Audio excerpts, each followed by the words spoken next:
Yes. No. Yes. No. Yes. No. Yes. No. And there's a lot of other stuff too. But first, this video is sponsored by the Amazon Appstore, where you can go ahead and use Amazon Coins. Amazon Coin is a digital currency that is available through the Amazon Appstore, where you can download your favorite games. You can purchase Amazon Coins to use it to get several items through the Amazon Appstore. Doing so can let you save on apps, games, and in-app purchases. Every 100 Amazon Coins is worth $1, and coins you buy will never expire. Now you might be wondering, why not just spend regular money? You see, Amazon Coins has a nice bonus added to it. The more you purchase, the greater the discount applied to the sale, so you potentially get more mileage out of the money you plan to spend. For example, if you'd like to get 50,000 Amazon Coins, it's normally at the price of $500. But Amazon Coins has its own discount applied to it, slashing the price down to $400 instead, a 20% discount. There are multiple packs with different discounts, so feel free to take a look and pick what appeals to you. In order to get access to Amazon Coins, you must be using the version of the game downloaded from the Amazon App Store. So make sure your current account is bonded beforehand on your current version of the game. Then, after downloading the game from the Amazon App Store, load your account back on to regain your progress. This way, you can now purchase Amazon Coins. So if you're a spender looking for ways to get more out of your money, consider Amazon Coins. This is a pretty useful feature that can help you with your budgeting, so if you're interested in this, make sure to use the link in the video description as it supports this channel. Thanks again to Amazon Appstore for sponsoring this video, and speaking of which, let's get back to it.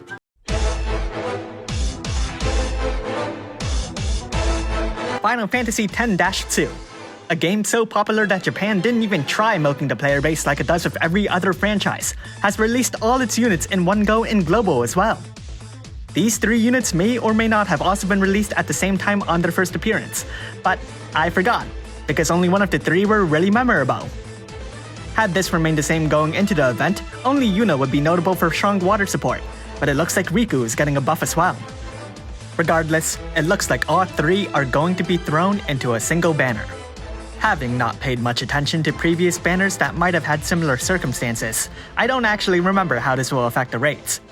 Will each of the 3 units boast a featured drop rate of 1%, therefore increasing the overall drop rate of Neo Vision units? Or more likely will they split that featured 1% drop rate between the 3 of them? Yeah, it's probably that second option. With a 4,500 lapis cost for each step, 4 step free, and the ultimate requirement of 10 tickets for the safety net for any one of the 3 units, it's ultimately 36,000 lapis if you just want one of the 3. However, if you want the complete collection, it gets more tricky, as there isn't a single step that guarantees one of the 3, nor does the last step seem to raise the rates for the featured units. But don't worry, the developers are generous enough to let you spend 13,500 lapis 10 times over. Has anyone ever actually done this? But what do the 3 even have to offer? Really elaborate brave shifts for one thing. Nevertheless, Yuna's base form is likely the better of the 2 she has, potentially boasting more longevity so long as Globo doesn't release a water supporter that defeats the Final Fantasy X trend they've been having. However, one of her best support abilities is unfortunately locked behind EX Awakenings, namely EX plus 2 rather than the Brave Shift, which is a thing Japan thought was a cool idea. But they also thought it was too unbalanced and too powerful, releasing a strong supporter at the standard price, so they also made sure to make that ability a cooldown ability with an unbalanced cooldown. Yet despite this big kick in the cooldown, numbers can nevertheless drag a unit up or down the tier list, and in Yuna's case, it really elevates her viability. Her Brave Shift is a very elaborate magic damage dealer, but you can only spend 2 turns in it, before she switches back to her base form, where you have to spend 4 turns waiting until you can go Ultra Instinct again. Outside of the battlefield, you can get access to her Vision Card and Trustmaster rewards. More on the Vision Card later. Her Trustmaster reward boasts a 20% boost to all elemental resistance, and in exchange for this even spread, it can only be equipped onto female units. Her Super Trustmaster reward also has a caveat, in that it can only be equipped onto magic damage dealers. Now this sucks for those magic breakers, but that big magic stat will really help other magic damage dealers. On to the other 2. Riku and Pain are just physical damage dealers in both forms. They also share the same Brave Shift, a 3-turn duration and a 3-turn cooldown, which at the very least sounds more balanced than Yuna's. However, being a physical damage dealer in both forms, it also means that they'll ultimately be compared against each other. And with that type of Brave Shift, it's really no surprise that the limited form is much stronger than the first. Both units' Brave Shifts boast self-chaining attacks, something that's possible because I have no idea how, and are also ultimately element locked, which is never a great thing to hear. Riku is stuck to lightning, while Pain is stuck to dark, but they still nevertheless share Yuna's excellent bonuses outside of the battlefield, namely vision cards and Trustmaster rewards.